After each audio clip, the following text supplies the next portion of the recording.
Wir wissen ja, dass ein Großteil der Rüstungsausgaben konsumtiv sind. Das Internet als ein Spin-off der Rüstungsforschung ist vielleicht eine Ausnahme. In der Regel erweitert Rüstung nicht die produktiven Kapazitäten. Und in der Vergangenheit sind viele der europäischen Rüstungsprojekte in die USA geflossen. Es gibt ja auch bestimmte komplementäre Systeme, die nur überhaupt mit den Vereinigten Staaten funktionieren. Deswegen möchte ich Sie fragen, inwieweit Sie dieses Risiko mit einpreisen, dass ein Großteil eben der Investitionen in die USA gehen und entsprechend nicht unsere produktiven Kapazitäten erweitern. Und zweitens, ich erinnere mich, dass die EZB Verizon als Telekommunikationssystem genutzt hat in der Vergangenheit. Verizon beliefert, das wissen wir aus dem NSA-Skandal, die US-Sicherheitsbehörden. Inwiefern wollen Sie diese Entscheidung in der EZB neu bewerten, damit nicht die Dinge, die Sie in der EZB diskutieren, dann in Washington oder Mar-a-Lago landen?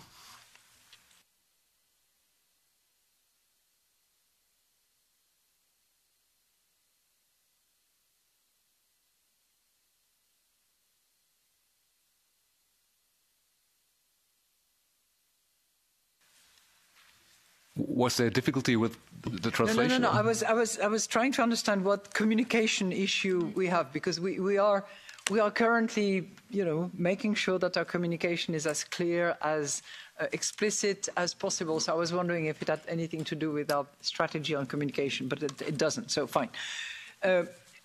Look, I'm not a military expert. I'm not a defense investment expert. So I cannot field those questions.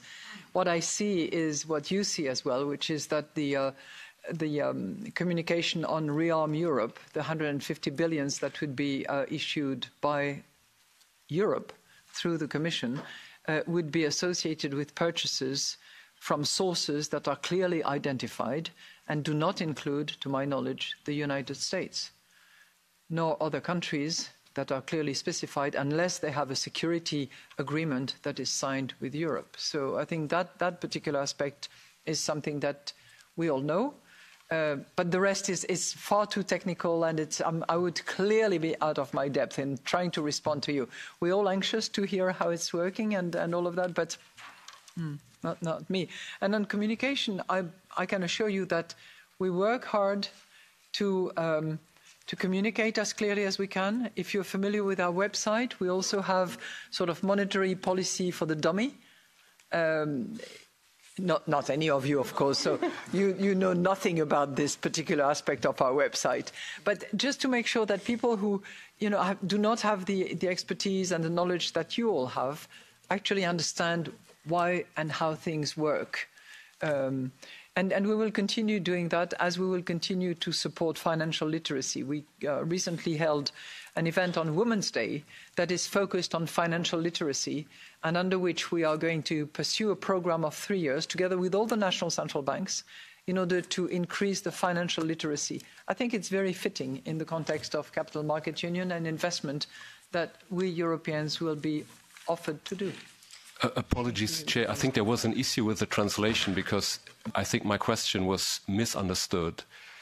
Sorry for that. I apologize. It's my German, which is not up to scratch yet. Okay. No, maybe my German is also a little bit weird sometimes.